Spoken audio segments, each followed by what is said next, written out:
want your soul.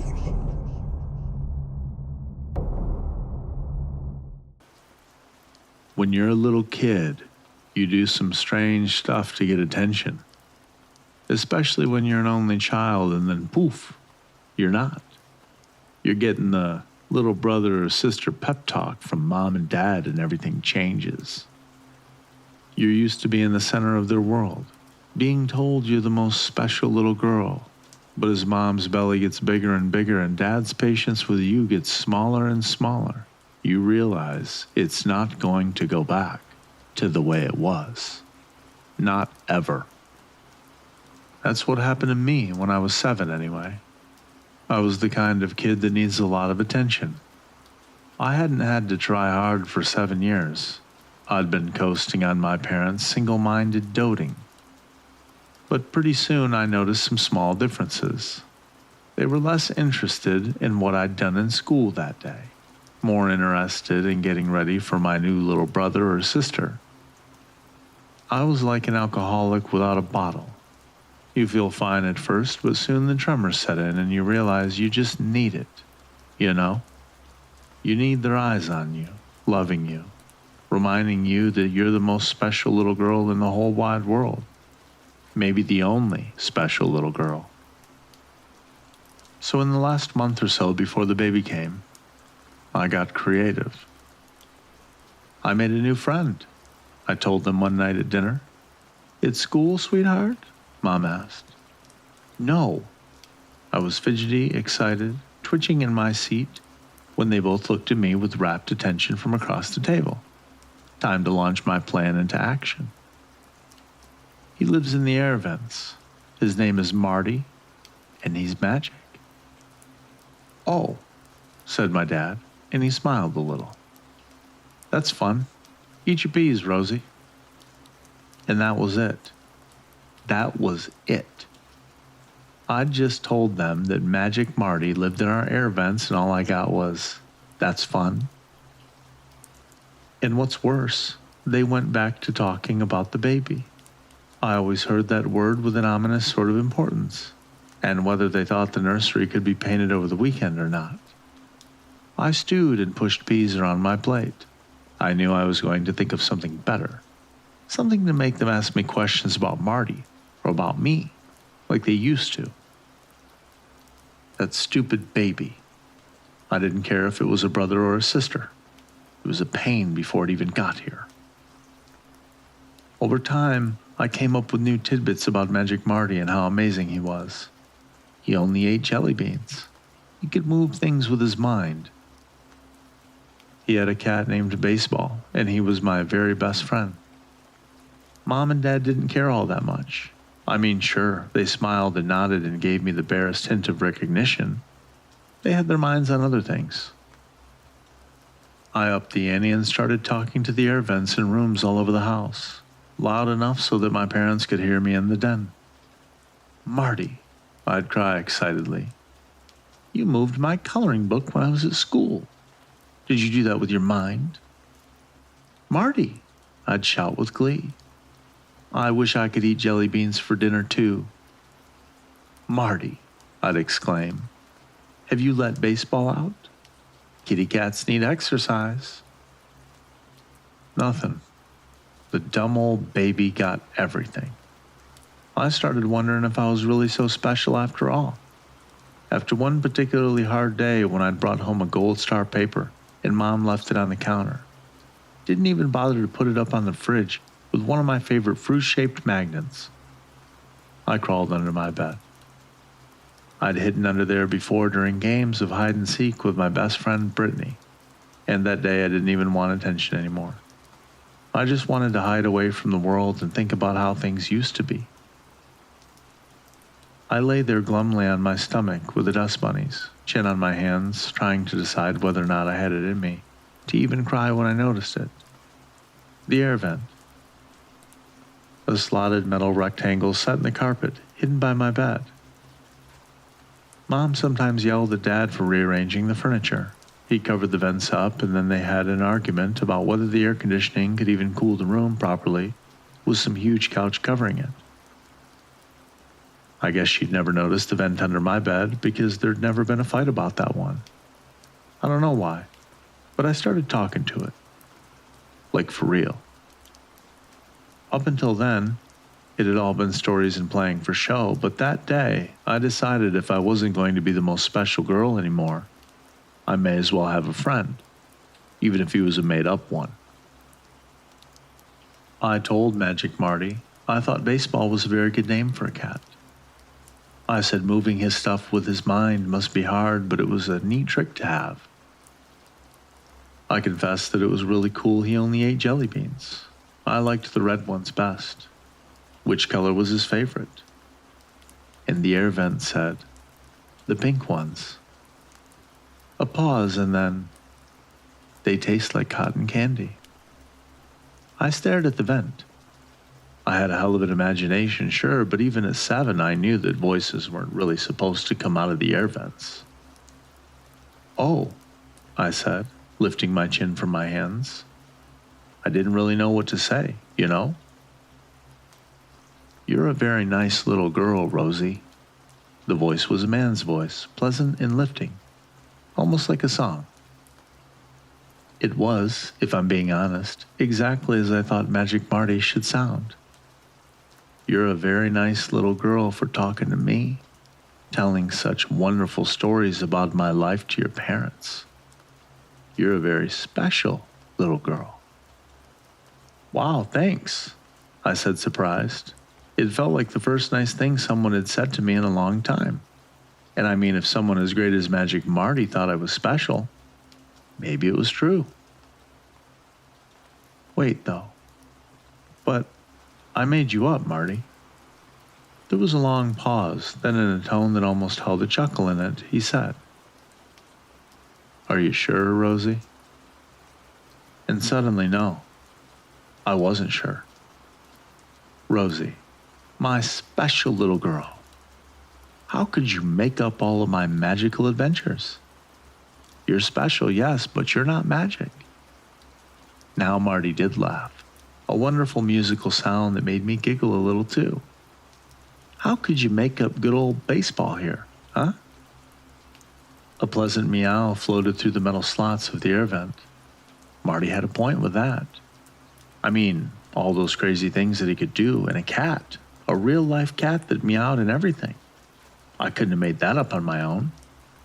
It only made sense that I'd been talking to him all this time for real, and just been so distracted by the baby. Magic Marty, I said, laying back down again. I don't want a little brother or a sister. I miss when my mom and dad liked just me. Baseball meowed again, and this time it sounded sad. Of course you don't, Magic Marty said sympathetically. Of course not. What good are babies anyways? Garbage. Noisy little stinkers. They can't even do cartwheels. He let this sink in before prodding me slyly. I bet you can do a cartwheel. I can, I cried out, eager to scramble out from under the bed to show him, but he shushed me right away. Quiet now, Rosie. If your parents find out we're friends, well, they may not like that I live in the air vents so much. They may decide to make me go and stop talking to you. The idea struck me with such cold horror that I scooched even closer to the vent, nearly pressing my face against its smooth metal. No, Marty, no. I'd only just found my new friend. How could my parents make him go so soon? They're going to have their stupid baby. Why can't I have you for my friend? There was a small, hard lump in my throat that I couldn't swallow down for some reason. I was on the verge of tears. Oh, don't cry, Rosie, said Magic Marty in a voice as sweet and smooth as honey. I'll think of something. For the next month, Marty and I talked about everything. Every day after school, I would crawl under my bed, push my face close to the air vent, and tell him about my day. I told him when Arthur traded me his plastic snake for my slide whistle.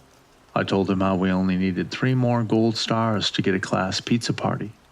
I told him that Marissa S. was the best hopscotch player I'd ever seen. Marty oohed and ahed and asked questions, asked for more. He also asked when he thought I'd be getting a new brother or sister. I told him I didn't know. One day I came home and Teresa, my teenage neighbor one house over, was sitting on the couch instead of my heavily pregnant mother. "Hey, Rosie girl," she said as I walked in and dropped my backpack. "Your mom and dad are at the hospital. You're going to have a new little brother or sister soon." "Neat," I said, but I didn't think it was neat at all. "I'm going to my room." Under my bed, I moped and played with my plastic snake. When you held it by its tail, the segmented pieces slithered back and forth like a real snake. My plastic snake was neat. The baby was garbage, like Marty said. "It's coming, isn't it, Rosie?" Magic Marty's voice asked me from the vent. "Yeah." I wiggled the snake back and forth. "It may be tomorrow or a few days. I don't know. I don't really care." "Well, do you think it'll be bad when it gets here?" For the first time, there was something else in Marty's voice. Not laughter and not honey. Something else. "Do you think it'll be very bad? For you, Rosie? Do you think your parents will even look at you ever again once that stinky little rat is here? Do you think it'll be even worse?" I hadn't even considered it. I knew the new normal, sure, but it never crossed my mind that things could get worse. Baseball then let out a plaintive mewl. "What do you think, Marty?" I asked, worried. "I think that I promised you I would think of something, and I am so very pleased to tell you that I have." A glimmer of hope. I glanced to my left, making sure Teresa couldn't hear us, and then I looked back at the vent. "Really? You think you can fix it? You can make it so the baby doesn't ruin my life?" "Oh, Rosie girl." Marty let the words draw out like stretching a wad of chewing gum. "I'm magic. Magic Marty. And I can do anything." Marty then told me to wait.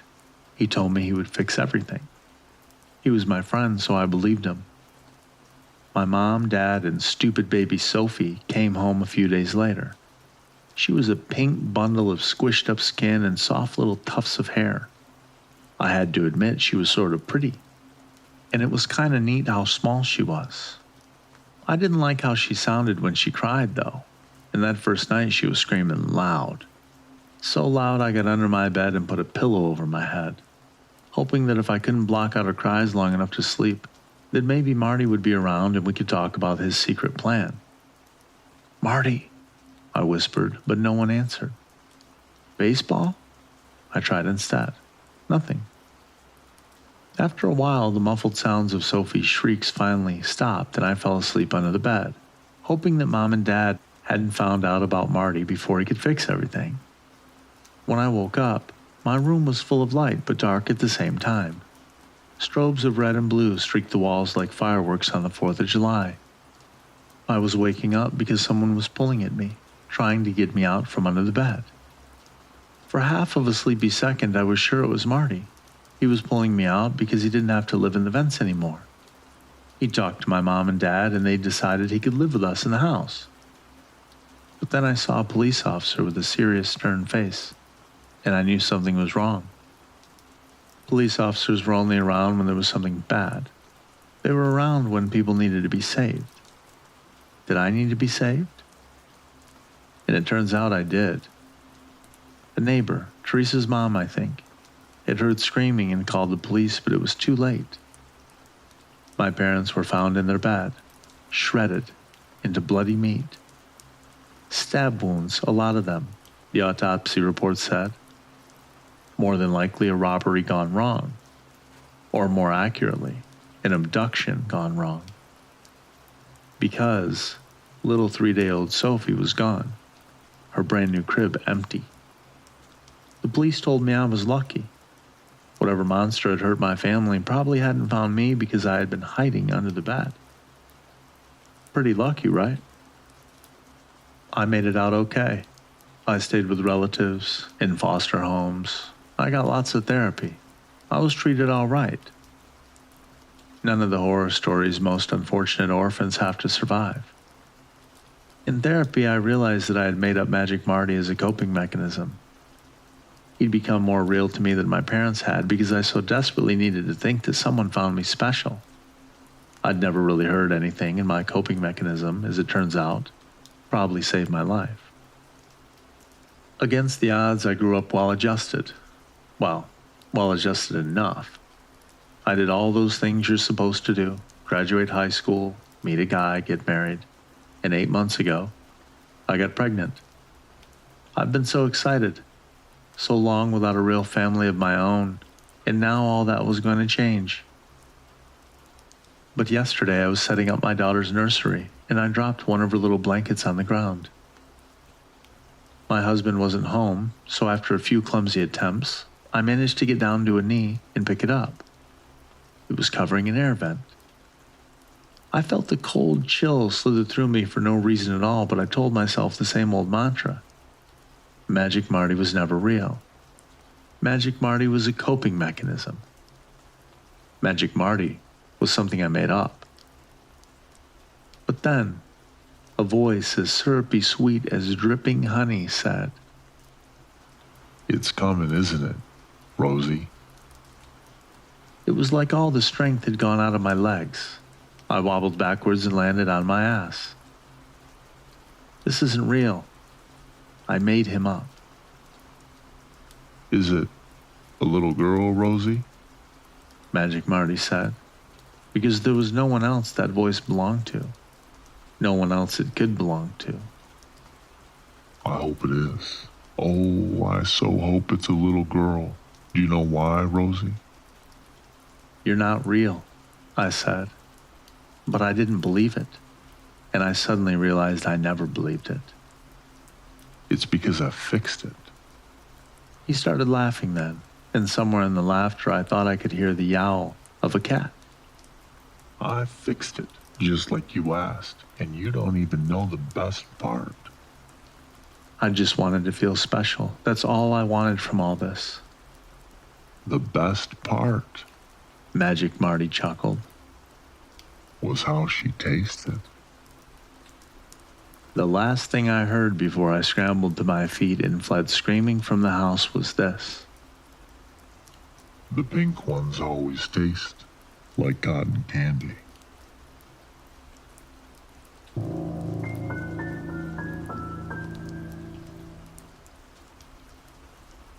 Children have been going missing. Hearing that for the first time, it's nothing new. These things happen. They come and go. Finding the kids at the lost and found. Only that these disappearances are becoming more and more frequent is the bothersome thing.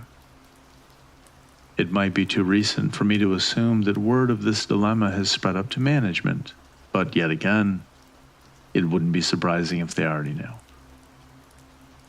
It wasn't too long ago that Pogo the Clown was brought to trial and charged with those 33 horrific murders. In fact, it was a year ago. We seem to be living in a world running rampant with serial killers. Even the park's post office has been chained with security, under the suspicion that one of the Unabomber's presents would arrive. With more than 150 of them, the park's face characters are mostly at fault. Too many. Too many costumes walking around and taking pictures with these innocent kids. But management can never have enough. Now it's the beginning of the fall season. Intercom messages of missing children have persisted. The worst part about this? I'm the one who was assigned to be Donald Duck at just above minimum wage. Walt Disney World, 1981. That ain't worth it. Shooting the president over some kid? I mean, hey, I love Taxi Driver too, but... Donnie scarfed down the rest of his salad. He finished his rant. I mean, they canceled the Academy Awards that night. You could have at least waited. You know what I mean, John? You fucker. I laughed, making sure Andy hadn't stolen his goofy mask again. He reached under his seat, and it was still there. I stood up, dragged the rest of my Chesterfield roach, and downed the rest of my water. I gotta go. All right, man, see ya. I mean, I actually gotta go back in there in that heat. I just want the day to be over. 89 degrees and the humidity was high. Donnie tapped the right side of his nose. I got a gram. You want some? It was true that some of us functioned on uppers, but management didn't need to hear that. The face characters are the ones who have to play happy and keep up the facade in front of hundreds of angry parents and whining kids. This is Disney World, after all. We more than warranted the use of drugs. At least that was my mentality. Of course, you can't do that sort of thing anymore. I heard they give weekly toxicology tests to employees. What a bunch of bullshit. Nah, man. Last time you gave me some, I sweated even more. No thanks. Donnie reached over to the mini fridge and pulled out a pack of frozen peas. You know what I do? I keep an ice pack in here. And when I go out, I stick this fella down my pants. And I'm good for the rest of the day. Ice cold peas. Now quit being a bitch. I grinned at him, shook my head, and headed out the staff building. You do that. He shrugged and then called out. Suit yourself, Nancy. Yeah. It was back to work with me. We were only allowed 30-minute breaks on very long shifts. I don't know how they would have known if I was slacking off. Donnie always liked to joke about Walt Disney being the big brother of Disney World. He's always watching. When wearing a Donald Duck headpiece, you don't see the world through the eyes of an exuberant cartoon character. You're seeing through two holes, and with the weather out today, you rely on those two holes for oxygen as well. You'd think somebody on the workforce would rally together a union strike for more comfortable costumes. And people have, and those people remain unemployed. Last year, 11 characters passed out due to heat stroke. In the event that someone files a suit, it would be similar to a fight like Polyphemus, without Odysseus' help. Their lawyers are more creative than the engineers. You could be hit, yelled at, spat on, and mugged.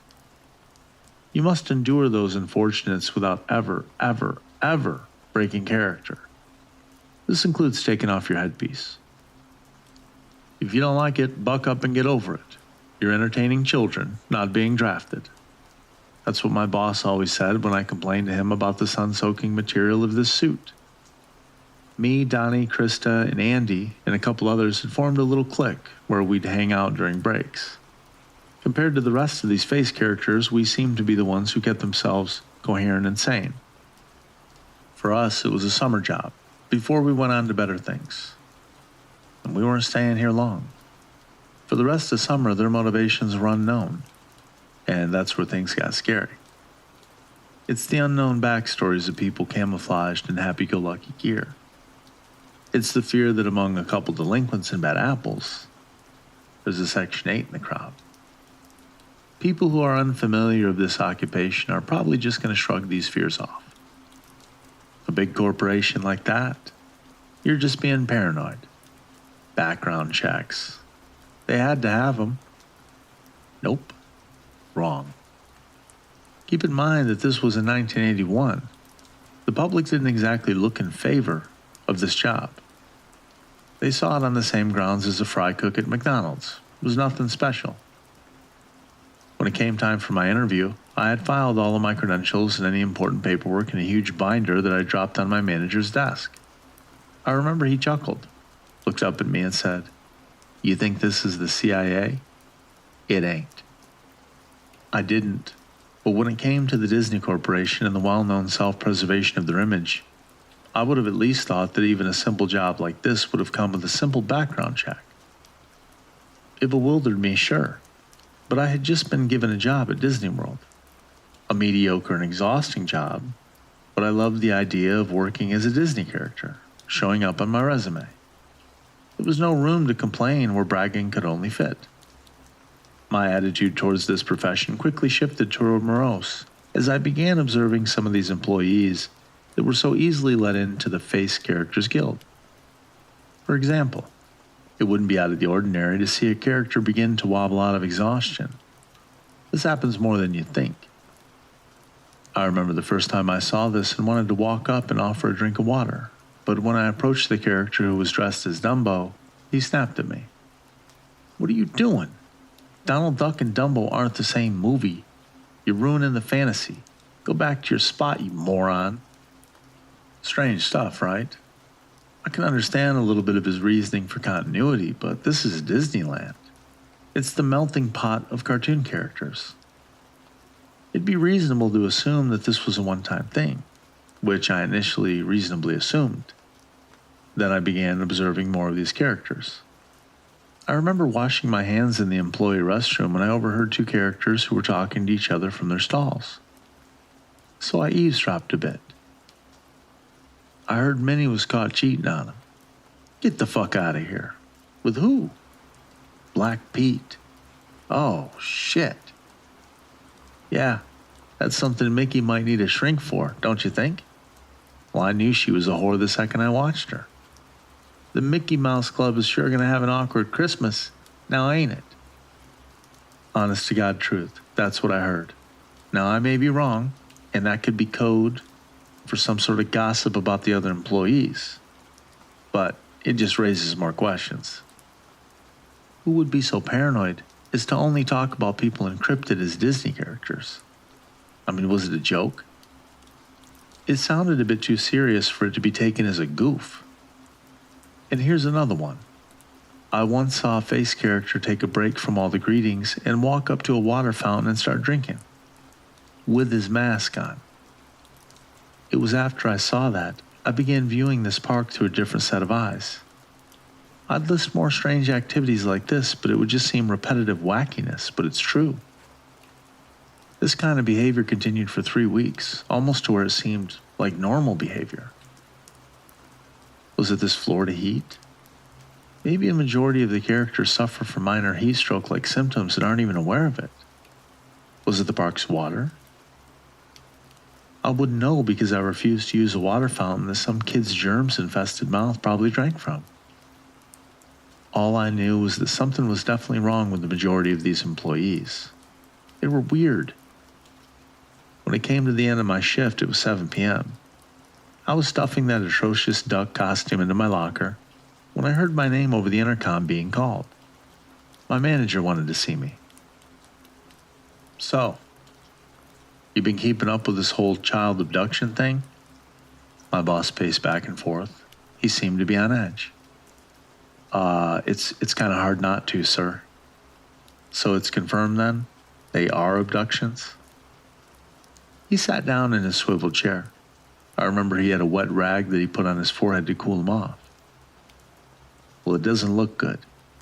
And just to clarify, this whole influx of employees for the summer wasn't my idea. You know? It was, he coughed, pointing up, referring to the higher-ups. Now what I'm asking is if you know of anybody at all that's showing suspicious behavior, particularly around the kids. Because I really need a miracle here." Come to think of it, there were too many to count, but I didn't say anything yet. "Well, I don't really hang out with any of the characters, sir, so no," I said, feeling apologetic. He threw his head back in frustration. "Those men in suits that are standing out there, they're not businessmen. They got badges. And sooner or later, the higher-ups are going to find out and come down on me. You understand what I'm saying? They'll put this whole thing on me, and I didn't even do it. My reputation will be ruined. So let me ask you, what use are you to me?" In my mind, I knew the answer was none. I felt bad that I wasn't helping his situation, but it's not a situation I'm a part of. He pinched his nose and then closed his eyes. "Go. You're the innocent one here. Fuck me for managing the happiest place in the world." He shooed me away and slammed the door on me. I couldn't help but feel bad. Disney's too big of a corporation to let a scandal like this bring them down. They'd put it on someone else, someone small and feeble like my boss. It's the dog-eat-dog nature of the business world. But the next day is when things really took a turn. It was my shift again. The sun was fueling up for another hot day. I got there early, 20 minutes before they opened the gates. And there was me, Donnie the Duck, waiting for an exciting day of taking pictures and making smiles. I remember thinking to myself that I should just start coming earlier, because there were no characters walking into walls or screaming about the deterioration of the gene pool. Nothing like that, because that actually happened one time. It was just me and a couple other vendors setting up their stands. It's interesting how you can be exposed to the strange for a certain period of time, and when things revert to normal, they seem strange again. Police officers, 3 of them, sprinted past me. My heart stopped because this was it. One of them's getting cuffed. I rushed over to see what the ruckus was about. They lined up against the door of the janitor's stockroom, pistols drawn. One of them was telling me and the vendors to back off. "Open the door. We're going to talk about this," one of them said. I swear to God if he did what he said. Another's voice was whimpering. It was this one who lifted his foot up and busted the wooden door down. They stormed in, and then there was silence. No, you monster. You fucking monster. One of them was screaming now. This was a hell of a thing to see, because the Magical Kingdom was starting to sound like a filthy crime film. This is when things got crazy. One of the cops dragged one of the face characters out, and it was Minnie Mouse.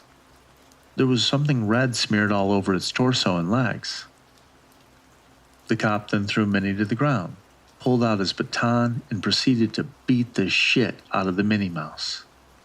We're talking about some major wailing here, with his baton and his foot. He didn't seem to be letting up. One of the other cops came outside and began puking. He finally finished and began to pull the violent cop away from Minnie. "Let it go, man, enough." "No, fuck that," the violent one was screaming. Then, a swarm of Disney security members, about 7 or 8 of them, ran over and tackled all 3 of the cops to the ground. While this is all going on, Minnie gets up and runs away from the scene. I really wished I had chased after the costume, but I just stood there, hoping that the security team would take notice and run after her, but they didn't. Wrong guy, wrong fucking guy. It's the guy in the costume. I'm an officer of the law, goddammit. Get off me. The security, outnumbering the police officers, put them in handcuffs and dragged them off. The security then closed the door without even looking inside, and they began taping off the scene. The scene wasn't even police tape. It was literally yellow tape that said "under construction." 20 minutes then passed and the gates had reopened. In the park's microphones began to speak. "Welcome, everyone. In celebration for decades of continued support, we're giving away free ice cream for anyone who visits any ice cream vendor. Don't wait a minute longer." The system then cut out. It was after this incident that my boss was fired and replaced, and the park's face character count had dropped significantly. 3 days after, I resigned. I told this incident to Donnie. Naturally, he thought I was lying, which I thought was very interesting. I would have at least thought that the other vendors would have spread this story around like wildfire. Maybe they all unanimously decided that this story was too crazy to be spoken orally or written down, for good reason. I saw the disbelief in his face, and he joked in response. Well, you know what? That cop shouldn't have said fuck in Disneyland. That's the problem. He cursed. Looking back at that summer, it felt like a Twilight Zone episode. I know it's just beyond strange. I know that it's something that I should look into further. However, the hard-boiled truth is that I don't get paid enough to pursue conspiracies within massive organizations. I got other shit I want to do. I'm just a kid who got a strange job in a strange place filled with strange people during a strange time. And this is an observation, not a grilling. If I were to leave with one piece of advice, it'd be this. Be careful of those who are masked and shake your hand and take their picture with you. Behind every mask is someone who wishes to remain anonymous, and behind that wish is the possibility of fantasies that go beyond terror.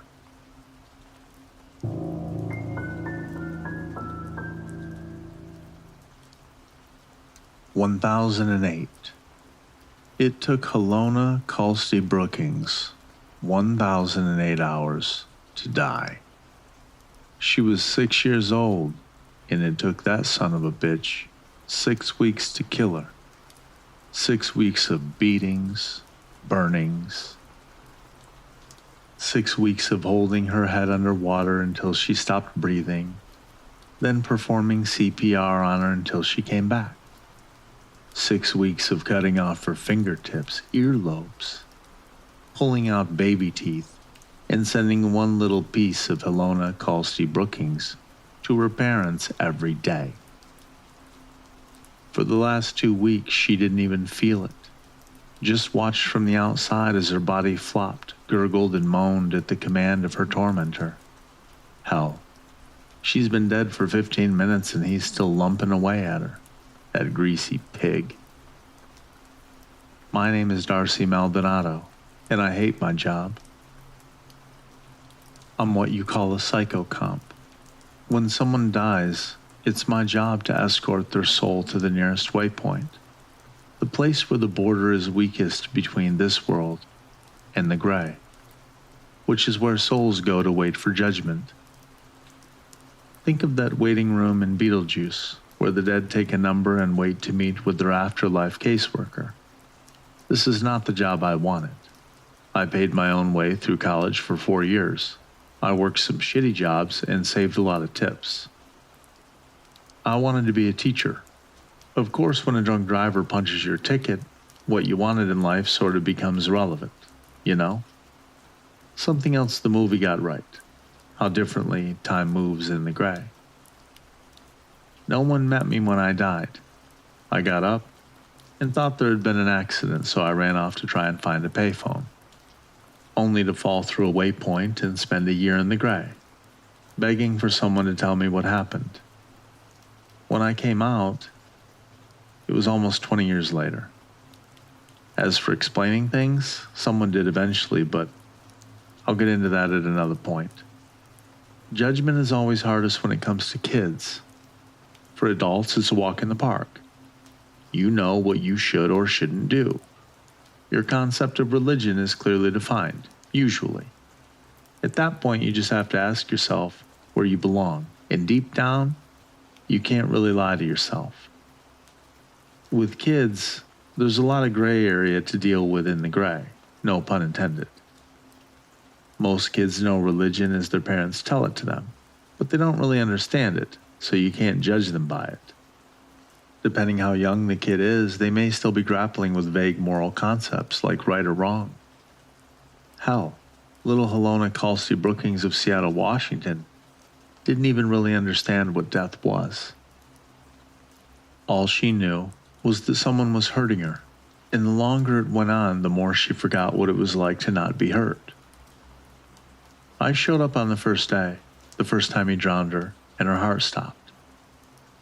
And the whole time he was giving her CPR, I could hear him going on and on about how this was only the beginning, how he was going to teach her body and her soul to obey him, how she would know what it meant to serve his every command, how in time she would not be able to die without his permission. This was a sick fucking man.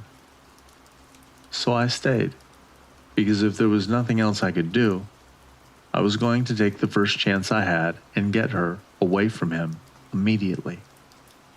Because the stunt he was pulling there was some next level evil shit. And no 6-year-old needs to go through that. Once she was brain dead, so far gone she was just watching the show, I made my move. I grabbed her hand and tried to drag her out, but she wouldn't budge. She was almost 7. Couldn't weigh more than 50 pounds, but it was like trying to lift 10 tons. After about 15 minutes of it, I snapped. I screamed at her. God damn it, kid, it's over. Just let go. No one's going to come save you. Just let it go. I know. Her little voice froze my veins then. She looked back at me, big eyes so full of hurt. I know no one is going to save me. I have to stay. I need to understand why he did it. There's nothing to understand. He's just some sick fuck, and you're just an unfortunate victim of it. You don't need to see this. Maybe not. And then she turned back towards him. But I need to know. This poor little kid couldn't let it go because she wanted to understand what had happened to her. Most would have just been glad to be free of it and let go, and most did. But not Helona. She wanted to know how the universe worked, how the stars burned, where it all began, who decided this was how her life had to end, and why. What do you say to that? I flinched when I heard her body suck in a ragged gasp of air and heard her come back to life again, but I knew it wasn't over yet. I knew she had so much more to endure before her body gave out, and I doubted that he would have been done even then. But it was out of my hands. If Helona wasn't going to let go, I was supposed to move on. 105 people die every minute, so you can imagine I'm pretty busy. But this seemed more important. So I broke the rules, and I stayed. I sat down next to her, laid her head in my lap, and together we watched this bastard destroy what was left of her. I wanted to scream and cry and claw my eyes out and run away, but I wasn't going to leave her alone. If she was determined to suffer this, then I would do it alongside her. Once she was done, really done, I picked her up and carried her out of that slaughter hole. She just laid there in my arms, silent, until she finally whispered. There really wasn't a reason, was there? I croaked. No, kid. I really wish I could say that there was some great design to it all, but all I've learned from any of this is that there is no God. Or if there is, he's just as sick as the person who did this to you. Because this stuff happens. It goes on. It goes on way more than anybody even realizes. She thought about this for a while, and then she looked at me again. I'm gonna cry now for a bit, if that's okay. Yeah, it's okay. You do whatever you need to do. Little Helona buried her face in my chest and cried. 6 weeks of abuse and torture and pain. She cried it all out. And I took everything she had to give. It was the least I could do, considering what she'd been through. Once she was done crying, I took her home. Her house felt empty, her dad at the table, drinking straight from the bottle of JD, her mom lying on the girl's tiny bed, crying into a stuffed animal. The wedge between them was sunk deep. Most families don't survive the loss of their only child. The parents lose the connection between them and things get ugly.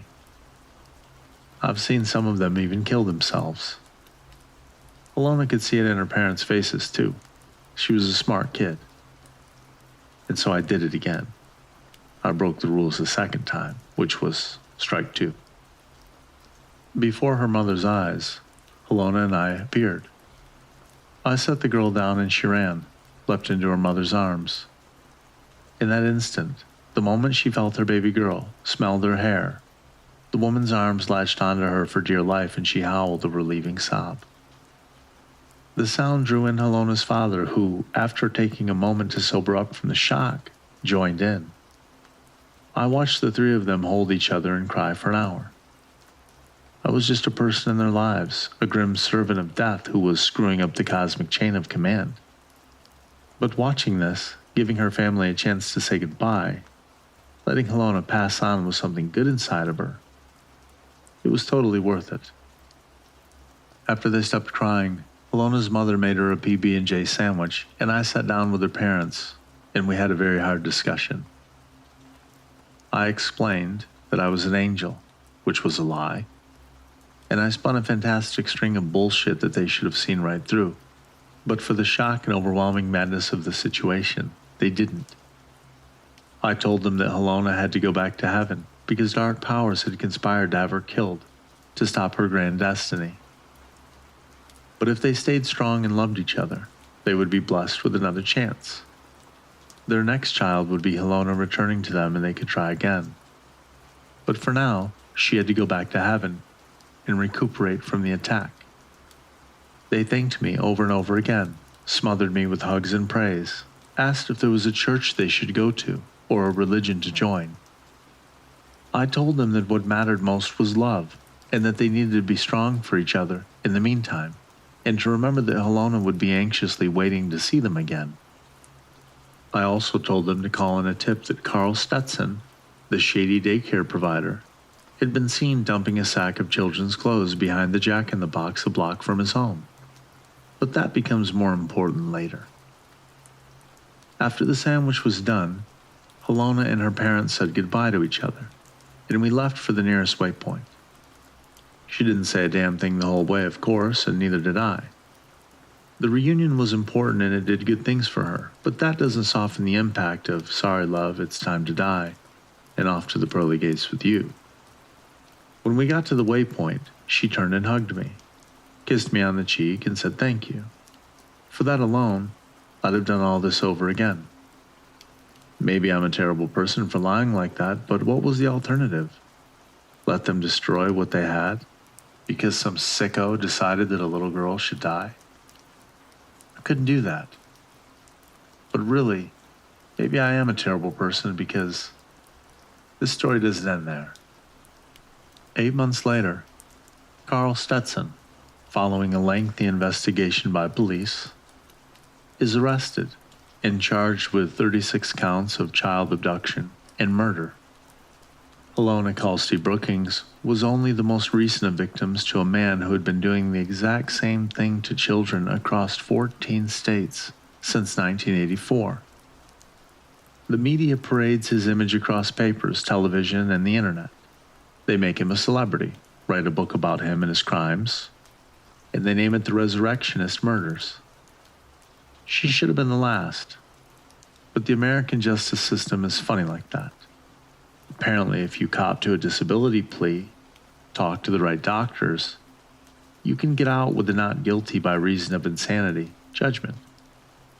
That's where, instead of going to an execution or to rot in a cell, they send you off to a nice, cozy mental institution to talk about your feelings, take medication, and get therapy. If you play nice and take your meds, cry appropriately and express your guilt and remorse, they may even announce you rehabilitated and send you back out into the world with an expunged clean record and the chance to start anew. And so that's where we found Carl Stetson 18 months later, walking out of Moreau Correctional in an orange jumpsuit and bracelets. 2 guards standing behind him, shotguns in hand. Across the way, a pretty blonde in a pencil skirt sighs and shakes her head. Officers, Mr. Stetson isn't a monster. He's a sick man who needs to get help. I don't think the handcuffs or the guns are necessary. He looked at her and responded, Yeah, I'm just sick. That's all. The guards exchanged glances. They knew what he did. They saw the reports. They also knew that Mr. Stetson is as apologetic and sincere as a cobra in a rabbit hole, and that there isn't a goddamn thing they can do about it. Sometimes the bad ones slip through. The legal system is only as secure as its biggest crack, and this broken system has more than its fair share. The district attorney doesn't feel like she's getting the respect she deserves, so she raises her voice. That wasn't a request, gentlemen. Take his cuffs off now. One of the officers sighs and sets his gun down, leaning it against the fence as he approaches. He fishes for his keys and kneels, moving to unshackle Mr. Stetson, As I materialize, I'm already lifting the discarded 12-gauge shotgun. In slow motion, the DA's mouth drops open and she starts to scream.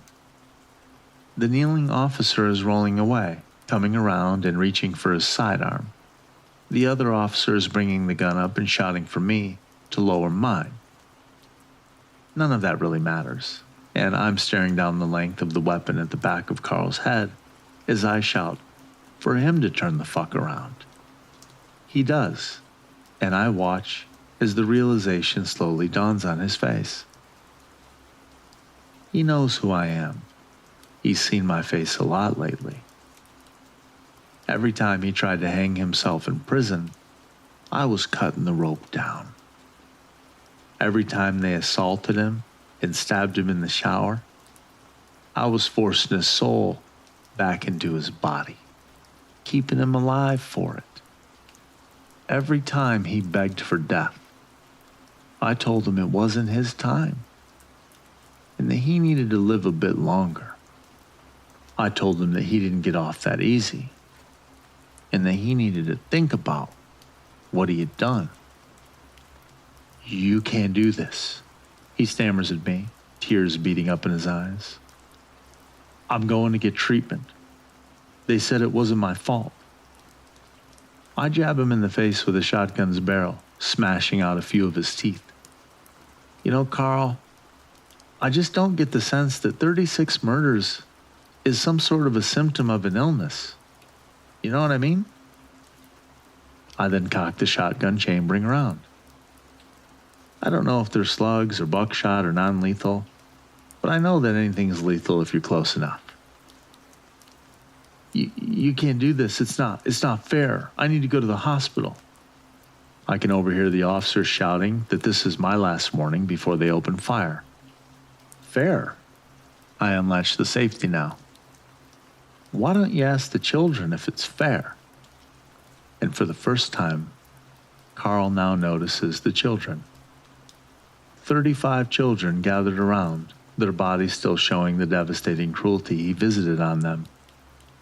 Unable to heal or move on from the gray because they don't understand what's happened to them, and because the system over there is just as broken as the system is that's here.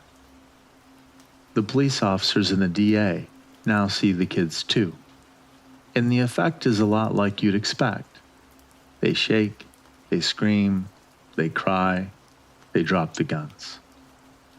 This is officially outside of their convenient little comfort zones. You can't do this. Carl was crying now. He's now trying to convince himself more than he's trying to convince me, but obviously it isn't working. I couldn't help but smile, and I said to him, I can do whatever I want on my last day. And that was strike 3.